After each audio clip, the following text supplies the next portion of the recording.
आप सभी का स्वागत है एजुकेशन नेट प्रेप पे। आज हम लोग यूनिट 3 जो कि है लर्नर एंड लर्निंग प्रोसेस उसके PYQs करेंगे। जैसा कि हमें पता है कि एग्ज़ाम होने ही वाला है, तो उसको ध्यान में रखते हुए यूनिट 3 के कुछ इम्पोर्टेंट क्वेश्चंस हम लोग आज करते हैं। तो चलिए पहले question, Which among the following statements are correct? Mental health is a part of mental hygiene. Mental hygiene prevents an individual from psychosis. Mental hygiene promotes neurosis in an individual. Mental hygiene helps in treating mental disorder.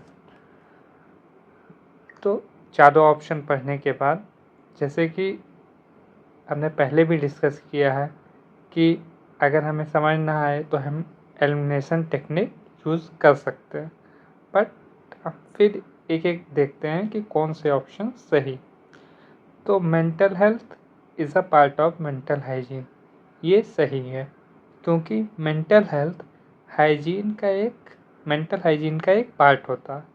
Mental hygiene का मतलब है कि जैसे अपने mental health का ध्यान रखें ताकि हमारा मन स्वस्थ रहे। तो ये ऑप्शन तो सही है, A. Mental hygiene prevents an individual from साइकोसिस।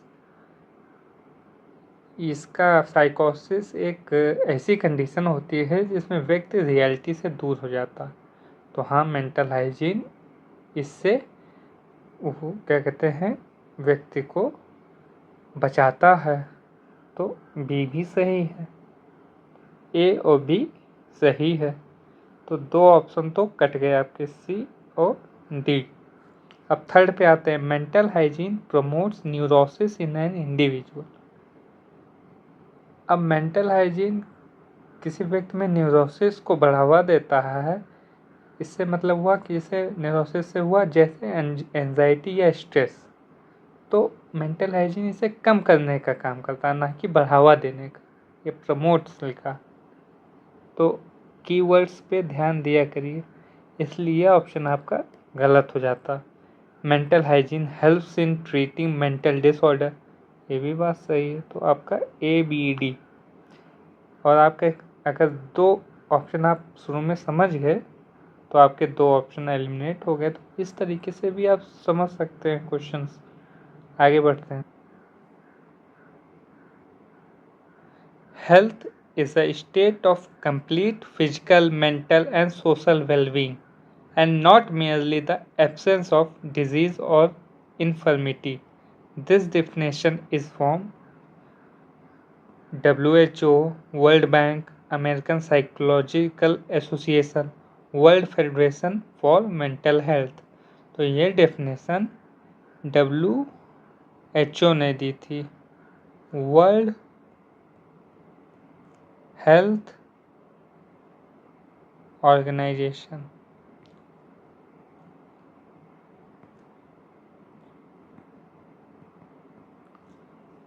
तो फर्स्ट ऑप्शन आपका सही है, WHO। आगे बढ़ते हैं। Third question, the techniques in respect of human learning context educated by Carl Rogers were given. Option है self regulated learning, reception learning, self initiated learning, discovery learning.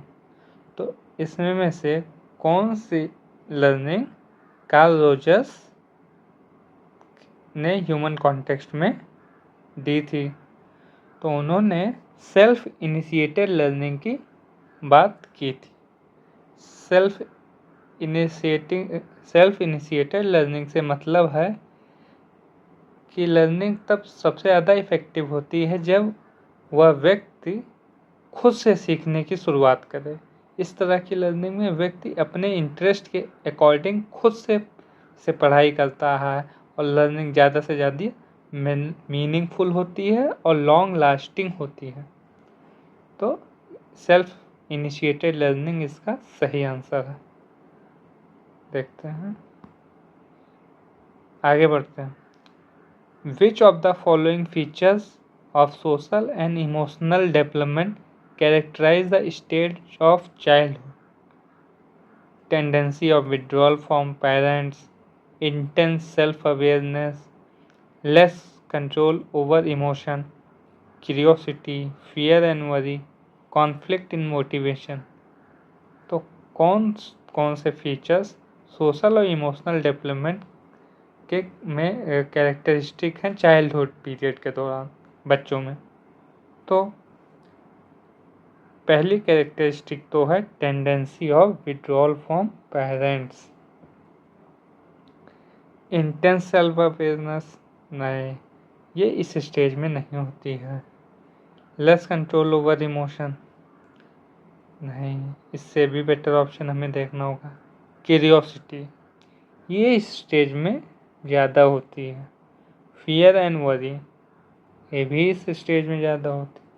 तो option होगा A D E, ये तीन option इस stage में ज़्यादा appropriate. Which of the following tool is most appropriate for assessing deeper aspect of personality? तो कौन से टूल है जो कि डीपर एस्पेक्ट्स ऑफ पर्सनालिटी के लिए most appropriate? Sentence completion test, submitted rating scale, vocational interest inventory, verbal aptitude test. तो इसका सही ऑप्शन है सेंटेंस कंप्लीशन टेस्ट। इसमें आपको ज़्यादा गहराई से व्यक्ति या चाइल्ड इंडिविजुअल की पर्सनालिटी का पता चलता है। आगे चलते हैं। What is the Gestalt word for transfer of learning? Transfer of learning के लिए कौन सा Gestalt वर्ड यूज़ होता है? Stimulus discrimination, transposition of understanding, stimulus generalisation की रिस्पॉन्स जनरलाइजेशन। Gestalt साइकोलॉजिस्ट ने ये बताया है जब हम कुछ सीखते हैं तो वह लर्निंग एक कॉन्टेक्स्ट में कन्फाइंड नहीं होती, बल्कि हम उसको अलग अलग कॉन्टेक्स्ट में अप्लाई कर सकते हैं। सो हम उसको क्या कहते हैं, ट्रांसफ़र ऑफ लर्निंग के लिए Gestalt वर्ड में हम ट्रांसपोजिशन ऑफ अंडरस्टैंडिंग वर्ड का यूज करते हैं कि अंडरस्टैंडिंग होने के बाद एक सिचुएशन से दूसरी सिचुएशन में लर्निंग का ट्रांसफ़र होना।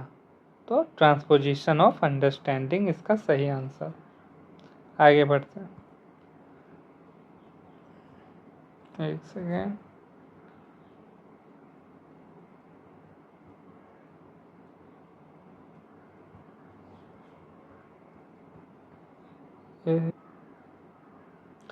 In the context of social development, which of the following stages is characterized by intense self-awareness?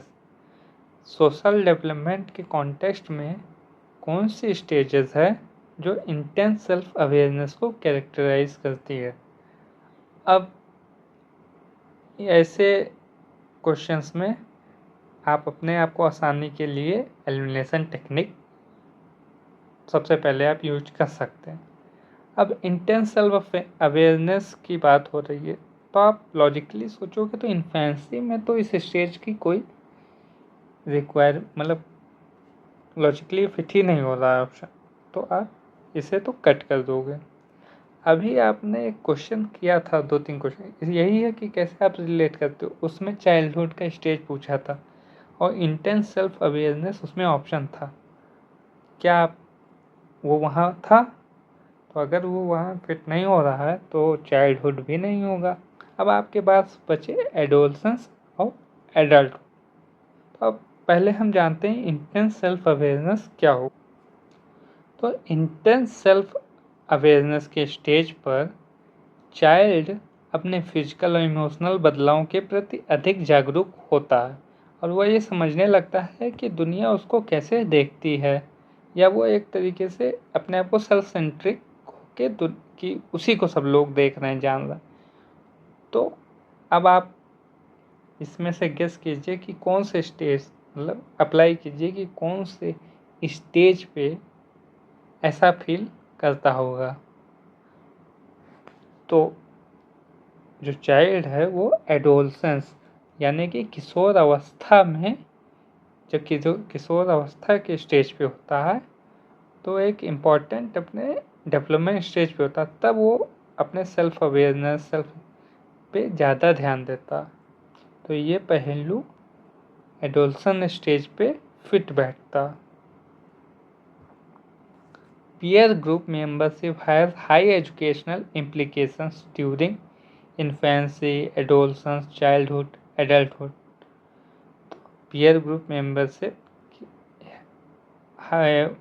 Child के एजुकेशनल इम्प्लीकेशन, मतलब उसके एजुकेशन पे पीयर ग्रुप्स का किस स्टेज पे एक ज़्यादा इम्पैक्ट होता है या ज़्यादा प्रभाव पड़ता है, तो वो भी एडोलसेंस पे ही।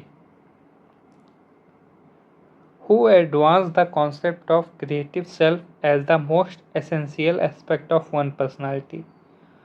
तो क्रिएटिव सेल्फ का कॉन्सेप्ट एडलर ने दिया था। नेक्स्ट आगे बढ़ते हैं। अकॉर्डिंग टू पियाजे, the most important cognitive outcome of the sensory motor stage of development is object permanence, identification, language की रीजनिंग। पियाजे के द्वारा most important cognitive outcome sensory motor stage का क्या है? So the most important cognitive outcome है वो है ऑब्जेक्ट परमानेंस। इसका मतलब है कि बच्चा ये समझने लगता है कि एक ऑब्जेक्ट या चीज़ तब भी एग्जिस्ट करती है जब वह उसकी नज़रों से दूर होता है।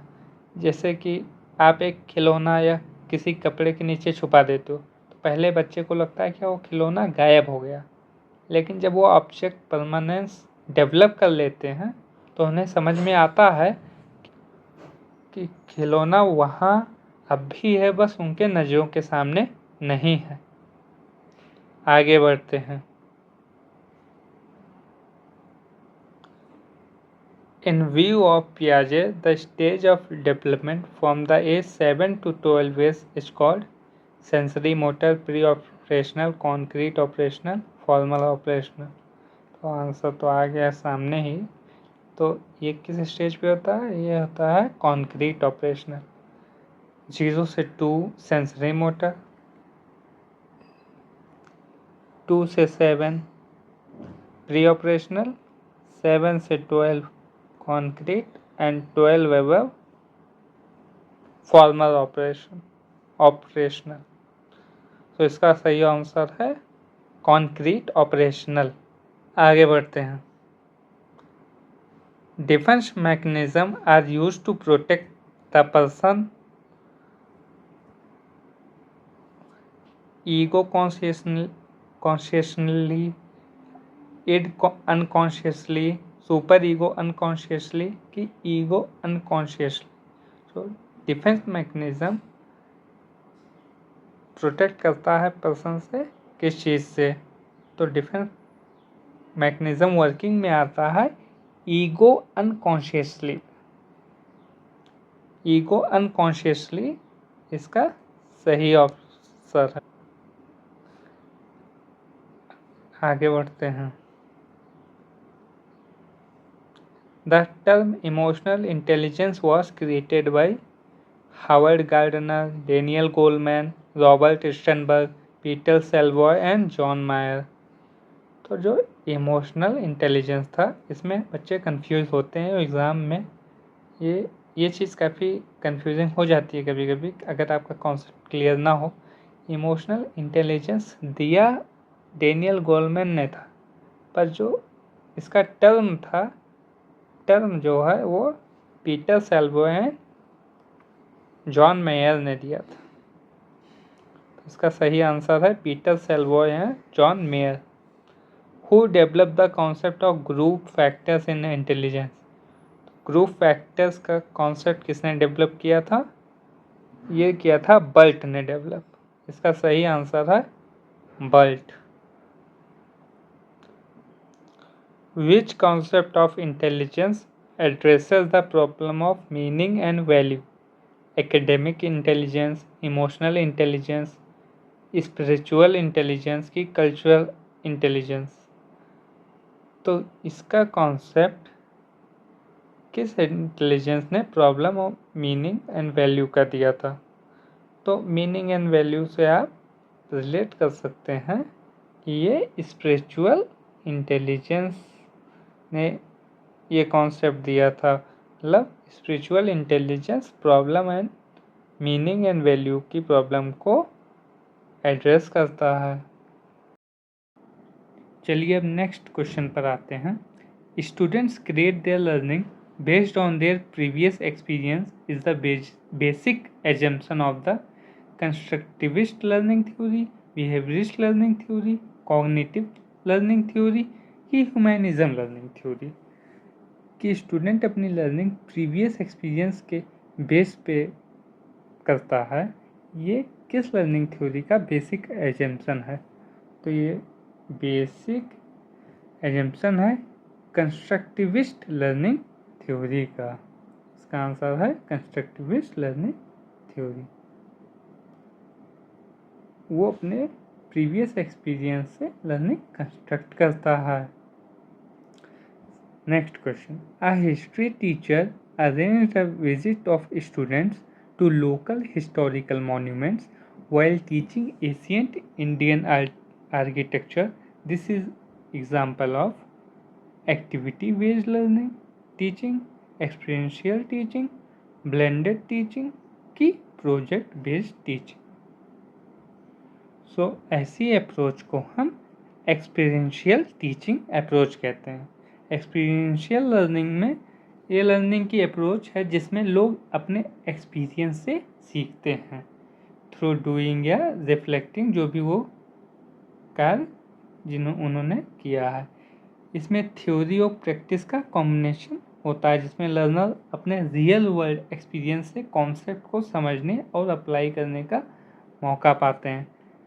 तो जब टीचर स्टूडेंट्स को लोकल हिस्टोरिकल मॉन्यूमेंट्स दिखाने ले जाती है आगरा, और वो इस तो क्या कहते हैं उन मॉन्यूमेंट्स को देख के एक्सपीरियंस करके रियल टाइम एक्सपीरियंस लेके वो सीखते हैं, तो वो एक्सपीरियंशियल टीचिंग में जाता है। ये एक्सपीरियंशियल टीचिंग का एक अप्रोच है जो कि स्टूडेंट्स वहाँ खुद हो के सामने से देख के समझ के और खुद रियल टाइम में चीज़ों को ऑब्जर्व करके सीखते हैं। एक्टिविटी बेस्ड टीचिंग में कोई एक्टिविटी दे गई, उस अनुसार स्टूडेंट्स चीज़ें सीखते हैं।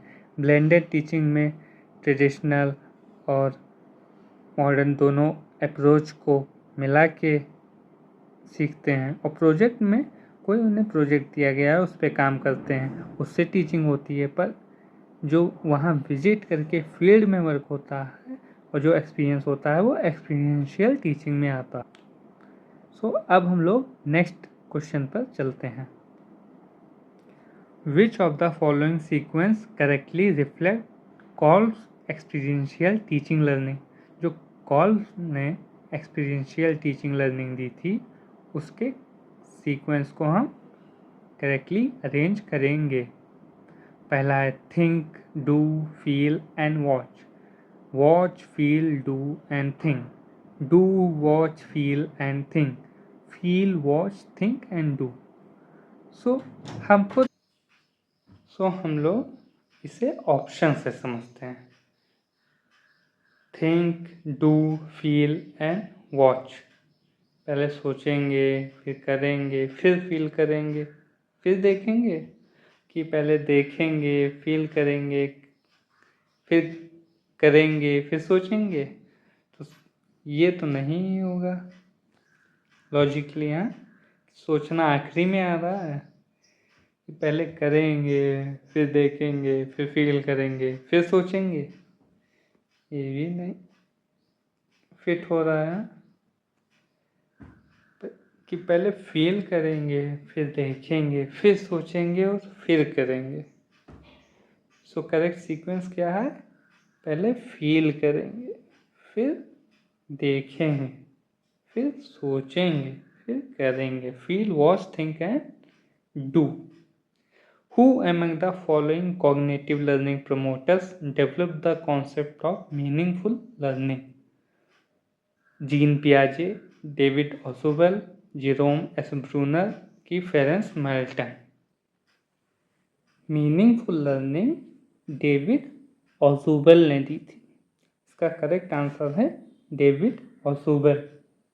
मीनिंगफुल लर्निंग एक ऐसी लर्निंग प्रोसेस है जिसमें लर्नर नए इन्फॉर्मेशन को अब पहले से एग्जिस्टिंग नॉलेज से कनेक्ट करता है। इस प्रोसेस में लर्नर जो है एक्टिवली अपने आइडिया और कॉन्सेप्ट को लिंक करता है, जिससे उसे चीज़ों की डीपर अंडरस्टैंडिंग या इन्फॉर्मेशन मिलती है। तो इसे डेविड ऑसोवेल ने दिया था। अब नेक्स्ट क्वेश्चन पर चलते हैं। A student of class 10th approaches the class teacher and informs her that schedule of examination when announced make him her uneasy. What type of guidance does this situation warrant? Educational guidance, vocational guidance, personal guidance की health guidance? एक class 10th student ने teacher को approach किया, उनको inform किया कि जब examination का शेड्यूल अनाउंस हुआ तो उसे अनईजी महसूस होने लगा, उसे घबराहट होने लगी। तो किस टाइप की गाइडेंस टीचर देगा? एजुकेशनल गाइडेंस देगा कि वोकेशनल गाइडेंस देगा, पर्सनल गाइडेंस देगा कि हेल्थ गाइडेंस देगा? अब उसे सब्जेक्ट रिलेटेड या अपने एकेडमिक्स से रिलेटेड या स्कूल रिलेटेड तो चीज़ करनी नहीं है, उसे डर लग नहीं रहा है। उसे उसके एग्ज़ाम अनाउंस होने से डर लग रहा है, ना कि उसको किसी सब्जेक्ट से डर लग रहा। तो एजुकेशनल गाइडेंस तो यहाँ नहीं हो रही। वोकेशनल गाइडेंस, वो कोई भाई किसी क्षेत्र में काम करने या उसकी गाइडेंस भी नहीं ले रहा। पर्सनल गाइडेंस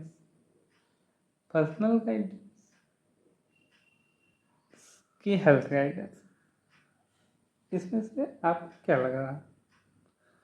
तो जैसे कि हमें पता है कि स्टूडेंट को अनईजी या घबराहट महसूस हो रही है एग्ज़ाम की डेट अनाउंस होने से। जैसे कि आपका भी एग्ज़ाम आने वाला, आपको भी घबराहट महसूस हो रही है, तो वैसे उसको भी। तो आप अपने आप को इस सिचुएशन में आप रख के देखिए कि आपको कैसी गाइडेंस चाहिए। तो आपको एक पर्सनल गाइडेंस चाहिए ना, एक मोटिवेशन चाहिए, आपको राइट डायरेक्शन चाहिए कि टीचर बोले थे नहीं हो जाएगा, परेशान नहीं होना, सही तरीका दिखाए, सही आपको स्ट्रेटजी बताए। तो उसे पर्सनल गाइडेंस चाहिए कि उसकी घबराहट दूर हो। तो इसका आंसर पर्सनल गाइडेंस हो।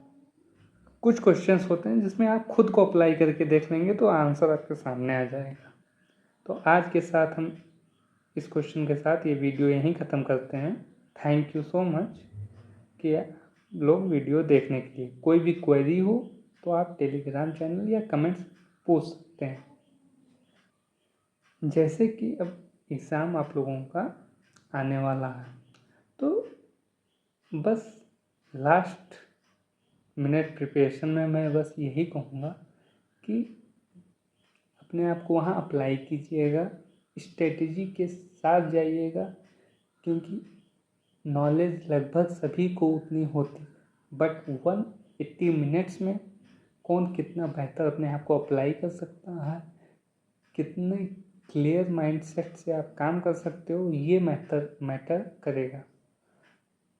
तो आप जो भी कंसिस्टेंटली वर्क कर रहा है आपके लिए, बस आप वही चीज़ अप्लाई कीजिए, रिलैक्स होके जाइए। जैसे आप PYQs करते हैं या कहीं क्विज टेस्ट करते होंगे, मॉक टेस्ट करते होंगे, सेम टेस्ट समझ के फ्री माइंड से जब आप अपने आप को अप्लाई करेंगे तो आप पाएंगे कि जो आप मॉक टेस्ट में दे रहे थे या प्रीवियस ईयर क्वेश्चंस करके दे रहे थे, सेम रिजल्ट आपको वहाँ मिलेगा। So thank you and all the best आप सभी को।